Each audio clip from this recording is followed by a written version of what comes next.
All right. Hi, everybody. My name is John, I'm Joni. and welcome to the inaugural podcast of Be Great. Being Great, right? This show is basically about a journey, a life's journey. So I believe that, my goal in life really is to be a way shower or a helpful tool for people to realize that they are much greater than what they originally thought.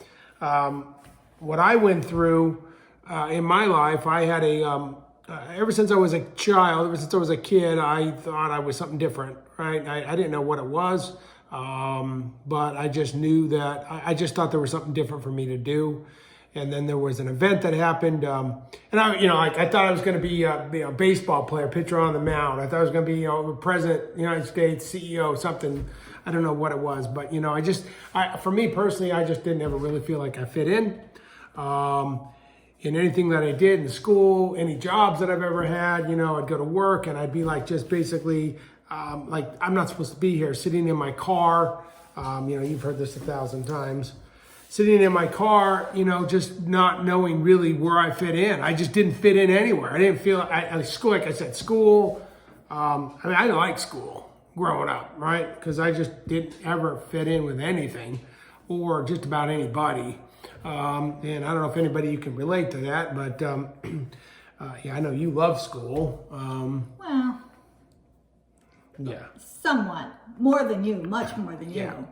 you. I didn't like it. So, I had this event that occurred back in 1987 when my grandfather died. And I told the story 1,000 times, but my grandfather basically was in the hospital and dying. He had cancer and he was not going to survive. The doctors said basically, who's going to sign the resuscitation? And we're like, what? Like my mom and I show up and we were going, we didn't know he was sick. I mean, literally January, like early January, and we just saw him Christmas. And apparently he's had cancer for some time. And it finally just basically took its toll. So for me, I was shocked. I was sort of close to my grandfather simply because he played baseball. I played baseball. I mean, he played for the Washington Senators, way back before he got called up to the war. So, played with guys like Ted Williams even, so we had something really in common. Yeah. That's pretty exciting. Yeah, he was a boxer too. So, we went to all the Rocky movies. I remember when first Rocky came out, I went to it with my grandfather, believe it or not, crazy as that is. So I don't know why we had this connection. I don't know why, but we did. Until he was in the hospital and he was, and then it all kind of came to fruition. I didn't realize it at that time, just later on as the events progressed. That's why my grandfather was so close to me. Because he was dying and he was in pain. So basically, long and short of it, I took his hand. Now, I was raised Catholic, so I don't know, I didn't know God from nothing, right? You were Catholic too, right? Yes, raised Catholic. So, hell, damnation, you're going to hell and, Fire and brimstone. All that, confessional, you shoot 12 people, you do confession and you're forgiven your sins, but God was, pretty mean, and so I didn't know God from nothing from nobody, but what I did, I took my grandfather's hand and I prayed to God and I said, he's suffering now, so, God, can you please take him? And literally looked up at me, my grandfather looked up at me and mine wasn't doing anything, flat, and looked up at me and took some gas from air and then just died right then and there. Literally right after I got through praying, died. And then not only did he die, I don't know if you've ever witnessed death. Have you ever witnessed death before? Like someone actually dying? No, not right in my hands, not right in front of me. Right. You've seen death. Yes. So when you witness death, and did you know the person? Yes. Right. So. And I knew it wasn't him when I saw the body. So when the body was lying there, so that's what happened to me. So when he died, and then he just went out. You would think you'd be, oh my God, he's dying. He said, that wasn't what happened to me at all. What happened to me was, oh my God, what just happened here? Because I had just prayed to something that I thought was God. Don't know God from nothing. Next thing I know, he's dead. He died. He passed away. And then what was lying there in the bed was not him. So it was noticeably different. There was a body, but whoever Grandpa was not there. That was just a shell of a human being, but there was no essence there. Right. And that made me go, okay, what the heck just happened here? Because in like literally a blink of an eye, I had 40 billion questions go through my head. Who's God? What's God? Who am I? What am I? Right? And it took me on this journey from 87 to 2021. I've been doing this a long time, right? Those are some pretty profound questions. Oh, like, yeah. Those are, the philosopher's questions from way back. Way back when, I had to find answers. Yeah, they flooded you like immediately. I had to find answers. Yeah. And I was married at the time. This is, of course, my second marriage. I was married, high school sort of sweetheart, first girlfriend.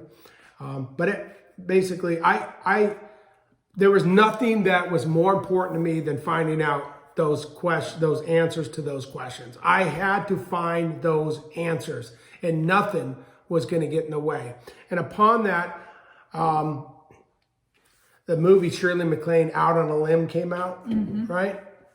And I don't know if you guys, if you get a chance, it's old. I don't even know if you can find it, but it's all about, past lives, UFOs. I mean, it's mind blowing. And I'm like, yeah, what is this? We're reborn. That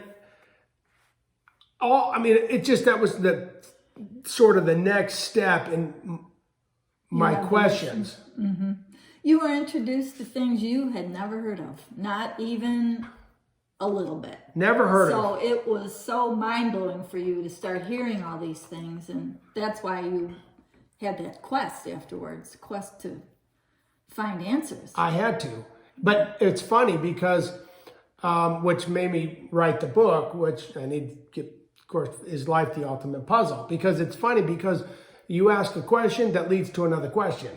Right. It's like you find a piece to a puzzle, which just leads you to another piece, to another piece, to another piece. You fill the puzzle up, and guess what? That's just that puzzle itself. It's just a piece to an even larger puzzle. It's just the beginning. It just keeps on going, and But inevitably, I quit my job.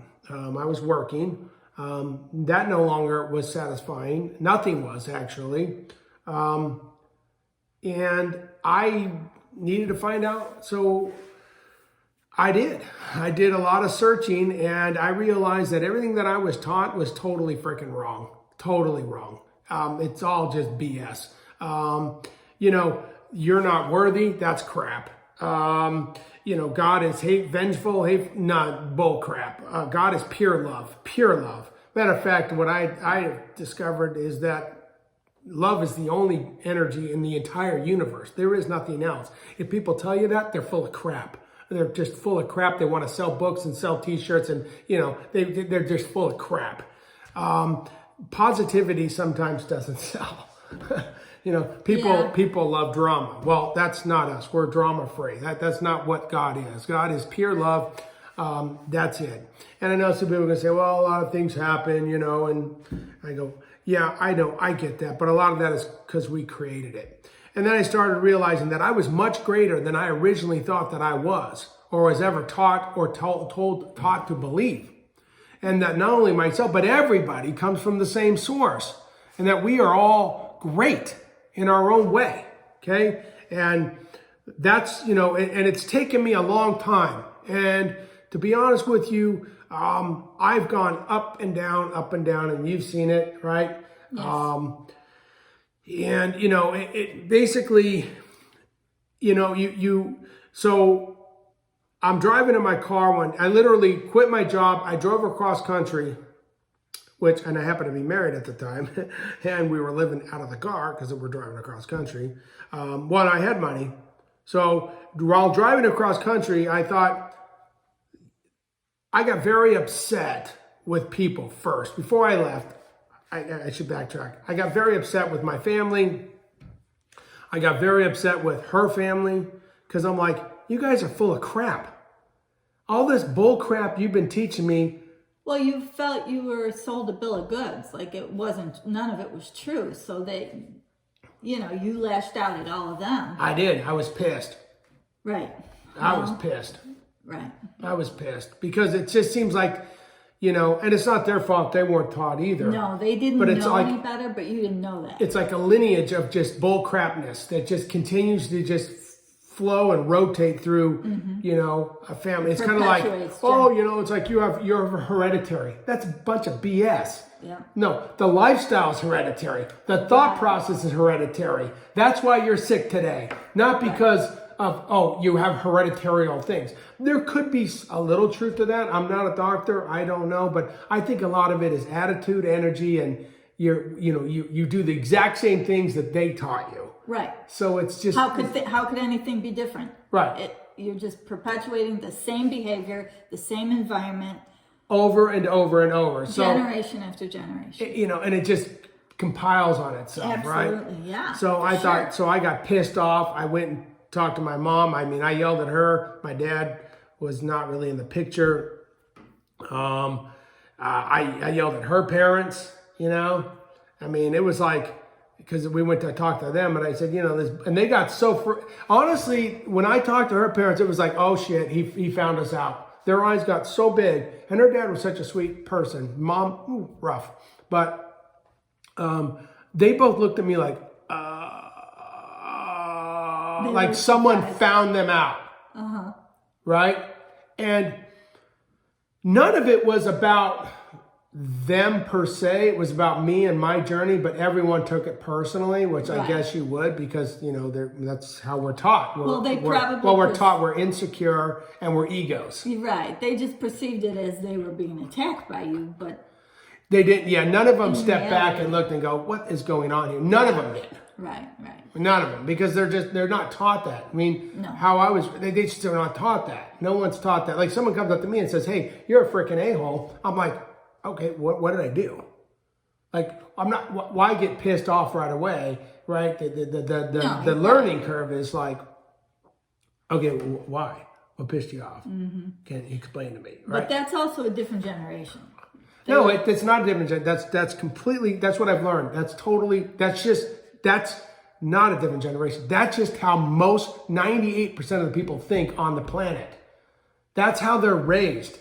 That's how they're raised. It's how they're raised, but... It's not generation. It's not their generation. It's generational. Yes. It's continuous, like a lineage. It's what I learned is that's a lot of people.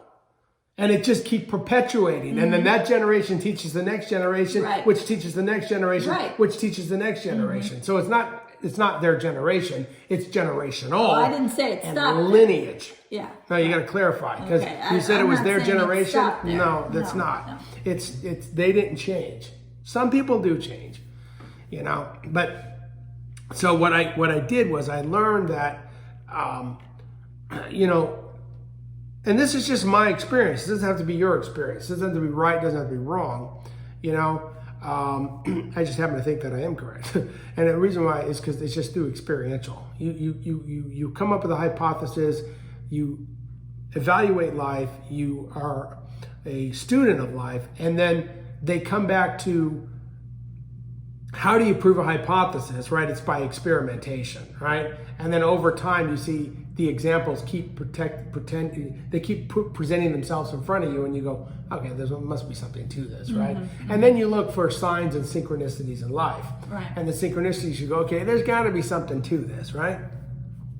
It's like how we came up with Be Great, right? We came up with Be Great because, well, we thought Be Great, and then BE was taken, so we did BEE, and we go, oh, bees, and then what do we have around us all the time? Bees flying at us all over the place, right? So it's like, okay, maybe that's a sign. So you go, okay. So what I did is I came to learn that God was not vengeful, that everything that I was taught really was a little crap. Like, you know, I mean, I don't know, you were raised, but you know, a lot of people were raised like, you know, basically you're not going to be anything but average, mediocre. Not that that's bad, but like, you know, you're going to get a job, you're going to go to work, you know, maybe go to school, And even college wasn't even a thing for us at all, right? I mean, was it for you growing up? Not so much. Yeah, and I don't like college. I mean, I Wasn't think college really- I think, unless you're a doctor, but I think it's a big scam, but that's just my personal opinion. I'm not saying you don't need education. What I'm saying is they've taken advantage of people with the high thing, but that's a whole other show. But it wasn't a factor for us. Was college pushed for you? No. Pushed? No. Right. It was get No. a job. No. What are you going to do with your life was asked, but, or what would you like to do with your life, or what do you that kind of thing. But we didn't have a lot of money for one thing, so it wasn't like, well, here's your college money. Right. That did not exist. If Right. I wanted to go, I had to figure it out. Well, who had money? Right? Well, no one, I guess. No one had. No, we were middle class, but no one had like exorbitant amounts of money, right? I mean, not the amount of money that it costs to go to college. No, Yeah. I mean, but like myself, I just always knew there was something different, right? So you met me when I owned the yoga studio, right? Because I did have a yoga studio, and we'll get into more on that, how I fell in and out. But so to get to where I was going with that, I realized that we are much greater than what we originally thought, and I was much greater than I originally thought, and I'm like, this is bull crap. What I've been taught, like, you're not going to be able to be more than this. You're not going to achieve this. You're not, I mean, this was all, and I was like, and I was doing, honestly, I was doing yoga as a kid. I had my leg behind my head. I was doing shoulder stands, which I didn't even know what was yoga. If I had anybody around me with any kind of sense, I go, hey, maybe this guy doesn't need to go to, after high school, let's get him in a, ashram or yoga school. Yeah. Because, I mean, I was doing yoga before yoga was even popular. I mean, before you see power yoga today and all, this is way back in the day. But I was doing it as a kid and I didn't even know it, right? So when you talk about like past lives, could have been a yogi in a past life, right? Yeah, it's true. Very possible. Could have been. But I had nobody around me because no one experienced that. Like, man, maybe he's just doing yoga. You know what I mean? Right. But through this, who's God, what's God, it took me on this journey. And then the Shirley MacLaine came into my life, and then that led me to other realities. You started noticing other types of people that, right. Paramahansa Yogananda, Then I got with this book, what's the guy? Richard Heidelman, I believe, right? And it was a yoga book. And I don't know why this book came to me, but I didn't study the yoga. It was letting go of the ego. Letting go of the ego. And then I started really to find out about what is the ego, and then you start to look at your behavioral patterns, and you start to look, oh my God, this is, and these things start to pile on themselves. So after I got angry, I quit my job. So I don't know, 6 months after my grandfather died, I don't really know the timeline, but I said to God, I go, so if you need somebody to be the voice for this, I'll do this. I'll be this voice. I'll be this person to go out there into the world and say, hey, look, man, it's a lot of bull crap what you've been taught. You are great. You can be great. It's fun to be great. And you are greater than you originally ever thought. And matter of fact, you are so great that you don't even know your potential. But together we can help you get there, right? And so that was going to be my job. My job was to not change you, just give you the information, which what we're doing here, right, in order to facilitate, uplift whoever you think you are. Right. If you want to, right? You don't have to, but it's, I always say, don't believe me, don't believe her. It's like Buddha said, right? Ask your heart. If it's true, then follow it with all your might, right?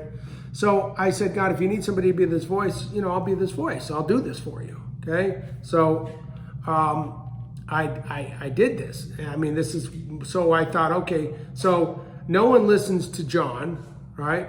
John Bliss, right? No one listens to this person because they don't know who I am, but they listen to Arnold Schwarzenegger. Why? Because he's a movie star. He may not know, or may or may not know anything, may not know nothing. I don't know.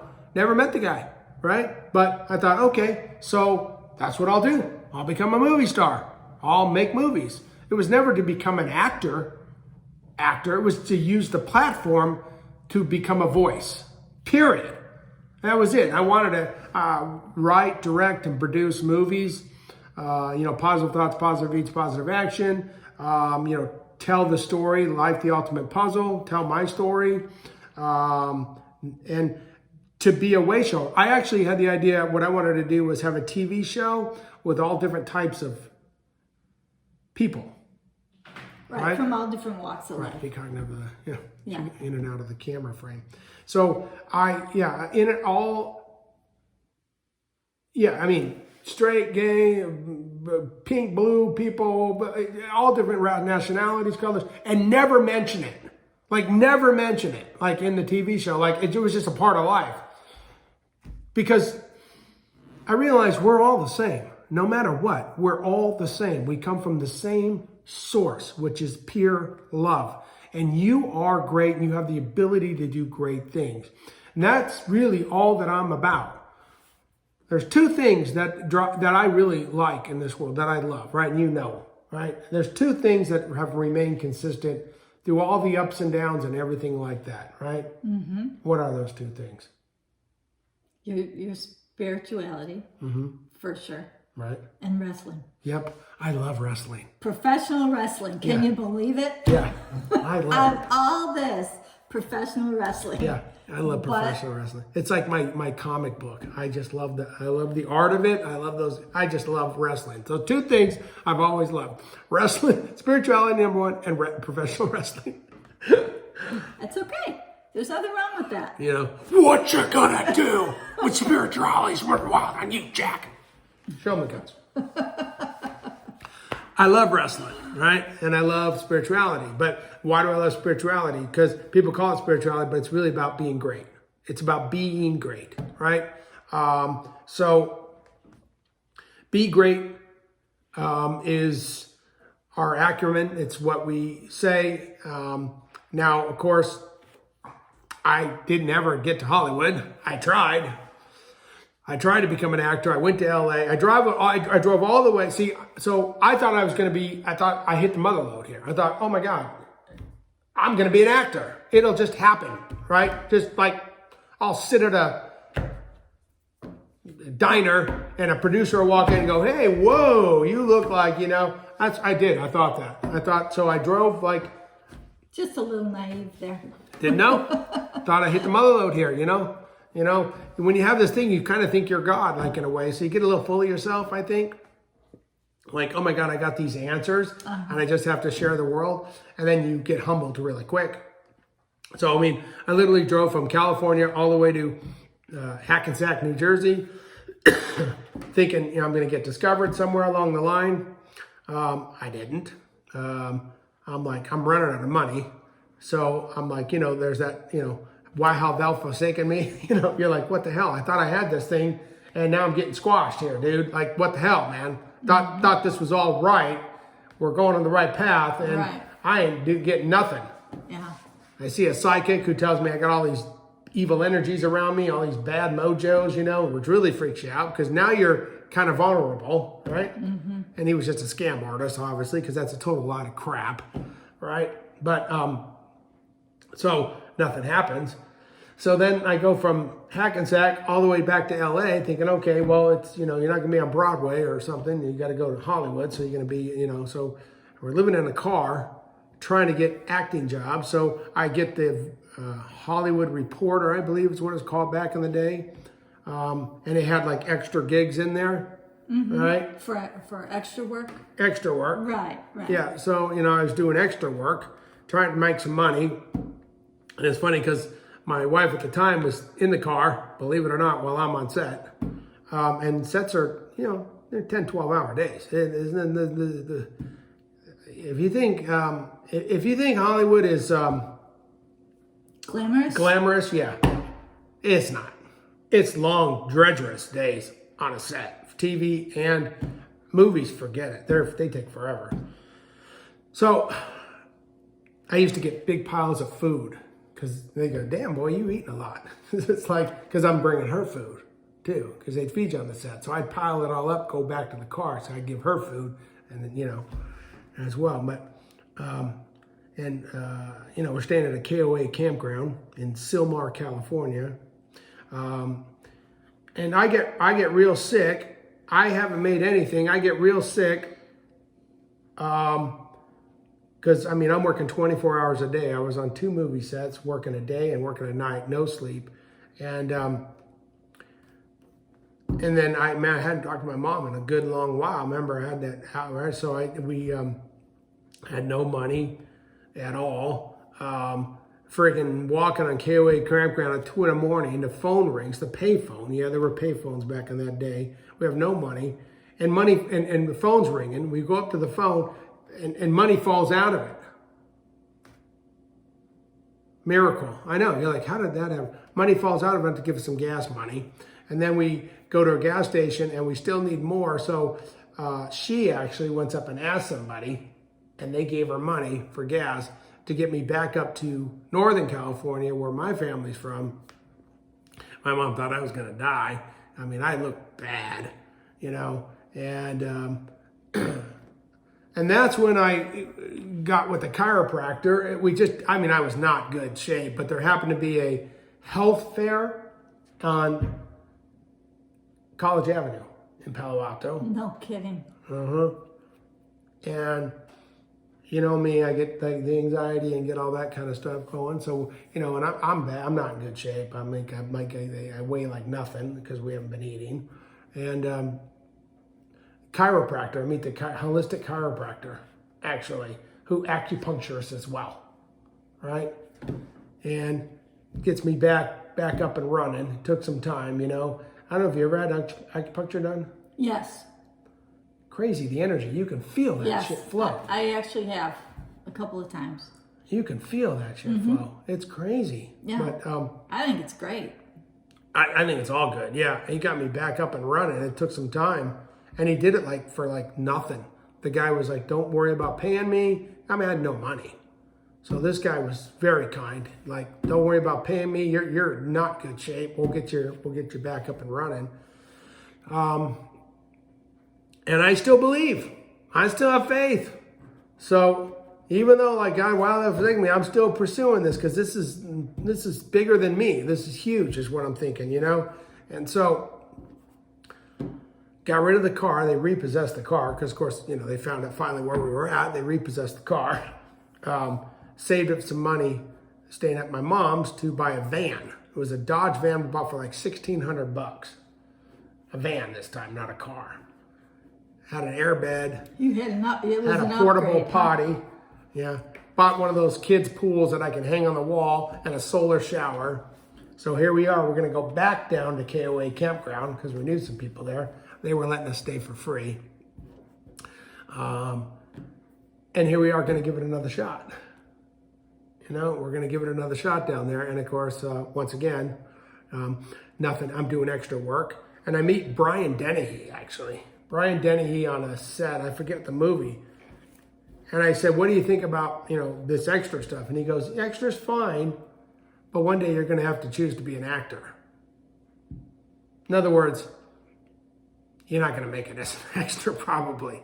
You need an agent. You need to go on some auditions and get a real job, get a real acting job. Right. And which is not as easy as it sounds. So you're an agent, right? And what's the first question you're going to ask me? What have you done? Right. Have you done anything? I got nothing. Well, why would I want to represent you?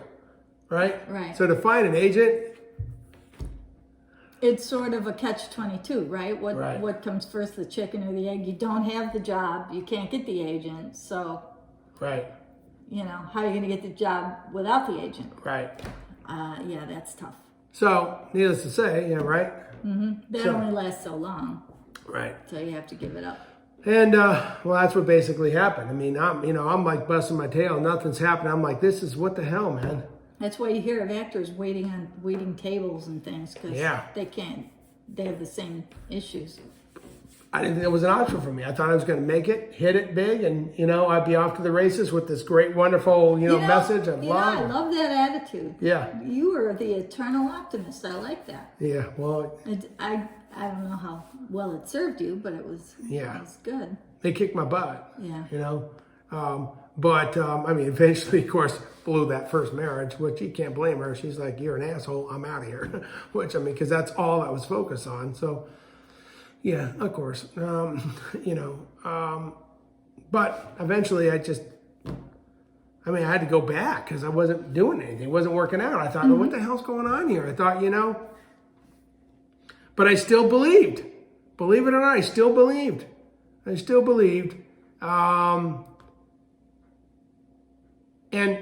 I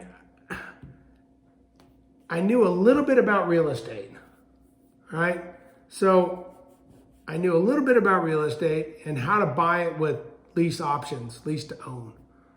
So I said, let's get out of California, right? So drove to Phoenix, Arizona. Phoenix, Arizona. And I just felt like, okay, this is where I need to be. Don't know why. I have no idea why. I actually come down from, if anybody knows, Flagstaff is North Arizona. And then we drove 17 down through Phoenix, and it ain't the greatest, right? It's like, Some of the areas kind of dicey. Yeah, I'm like, Phoenix sucks. Let's get out of here. So I go 17 to 10 to head back towards California. And I'm heading out, and just something says, no, you got to turn around. This is where you're supposed to be. I can't even tell you. I had this just amazing thing to, come back, which I did. I turned it around, and we ended up at 51st Avenue in the 10 at a Motel 6. Called the realtor. We were going to go out to Mesa first that day, and then the next day in the West Side. Well, in Phoenix, the monsoons. Yes. Dry. So it's like friggin' monsoons is like the end of the world type. That the bleakest, blackest cloud, rain, and we're like, okay, we never made it to Mesa. Because I'm like, I'm not driving out there. I don't know what the hell's going on out there. Those monsoons are crazy. Yeah. Those microbursts of winds. Never did. So the next day, we went and looked at a house at 87th Avenue and Thomas in Phoenix, right? First house. Looked at some others, but the first house is what really and we bought the house. Lease option. Lease option to buy. And I still believed. I still got to do this. I don't know why I got to do this, And then nothing happened. How did you live? I don't know. I don't remember. I think maybe she had a job. I think she got a job at like Penn Racket Sports out the way on the west side there too. But I don't really remember like how we got by, but we just did. But I still believed in this message. I still believed that, God, if you need me to be this voice, I'm going to be this voice. And eventually I had to get a job because I'm not working. You eventually got to eat, right?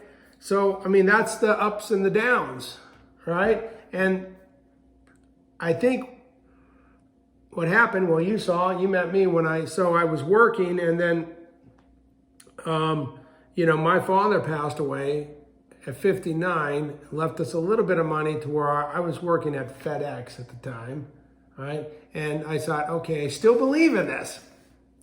I have my personal trainer's certificate.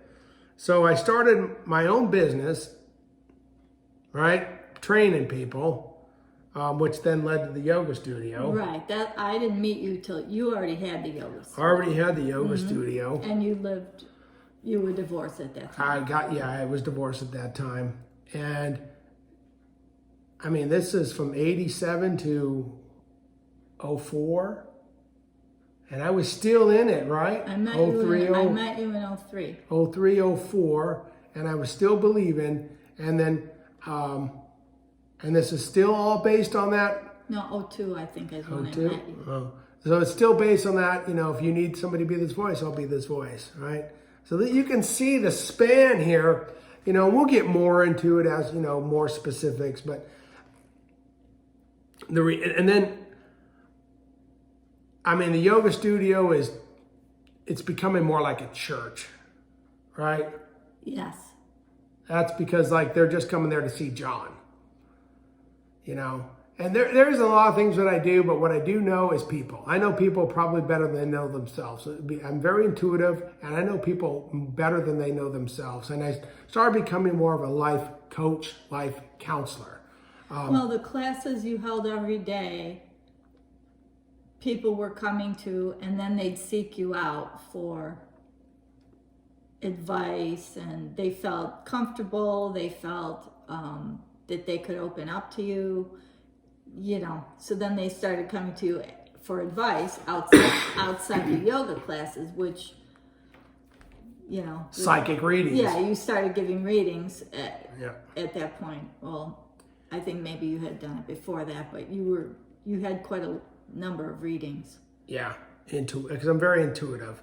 So, but I do know people better than they know themselves. And the one thing that I do know that if you're willing to listen, we'll take you to the promised land.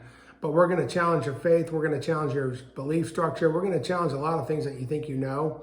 But if you trust it, trust me, we will get you there. We will get you there. It might be a struggle, as you can see, that I went through, because I slowly began to lose faith. It's not happening, we're making it, but it's not huge. I thought it was going to be huge. So, yeah. And right? you're thinking, how long do I have to scratch and claw to get anywhere? Why doesn't it just happen? Yeah, because Right. I thought I had this wonderful message, this great thing, Mm-hmm. and, even today, you go, so I start to lose faith, right? And I'm like, this kind of sucks. This whole message is, I kind of took the downward spiral again, going, kind of reverting back to what I was prior to, right? Right. But you know what happens is every now and then you get these glimpses like, this sucks. This ain't working. This job is not, I don't feel fit in. I don't fit in this job anymore. I don't fit in here. I don't fit in. That starts to, and then what happens is when things aren't working out, you have to ask yourself, am I on the correct path? Right? And that's what happens. And that's why we're starting this today. This Be Great is a podcast that we want hopefully to expand and grow. I'd like to get other individuals in here to interview them eventually. We're going to do workouts as well, because I believe physical body, physical fitness, and healthy mind are one of the same with spirituality. Hopefully, we'll do some cooking shows as well about, how to, because, you are what you eat. You are. That's not to say you can't enjoy things, right? Absolutely. But you definitely are what you eat. Well, every aspect of life Every aspect is of life. interconnected. So it could be anything that you'll be discussing, or right. That's what it's all about. It's all encompassing, But the initial reality is that, we are much greater than what we originally thought. And I know you wanted to give a little backstory so that and we'll get more into it. Where you came from. Yep, we'll get more into the your backstory. Humble beginnings. Right, and we'll get more into the backstories. And you can see Ellie Belly here. We got 4 toy poodles, pooches. And I'm sure this is Grow. You're probably looking at this now going, he's on his table, like in his kitchen. It's like, yeah, hopefully this will expand. You're seeing the beginnings. But I want you to. I want everybody to see the beginnings, because You have to start somewhere. What happened to me was I just said, you know what, I got to get back to who I was. I got to get back to me, right? Because the one thing that I have in this life that no one can replace is me. And there's nothing you can do. There's nothing you can do to me. Nothing. Because I still have me, no matter what. You could throw everything at me. You could throw the fire, brimstone. You could throw it all at me. But the bottom line is, I'm still going to win. You know why? Because I have me. And that's my goal, is to help you get to you. Right? Help you get to you, right? Absolutely. I think we've been a way shower for you in a lot of ways. Oh, absolutely. Right? 100%. And that's what we'll get to next. So, next, we'll tell her story. So you can kind of get an idea of how we met and what she's went through and how we were able to sort of help you, right? Right. And evolve and go, oh, okay, all this, my whole life I've had these thoughts. Same thing. Right. Oh, I meet this guy. What the hell is this, right? Right.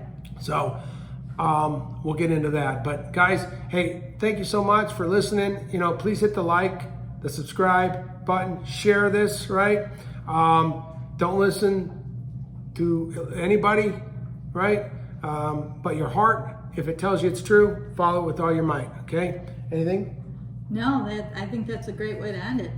All right, guys. Hey, thank you so much. Believe in yourself always. Be well.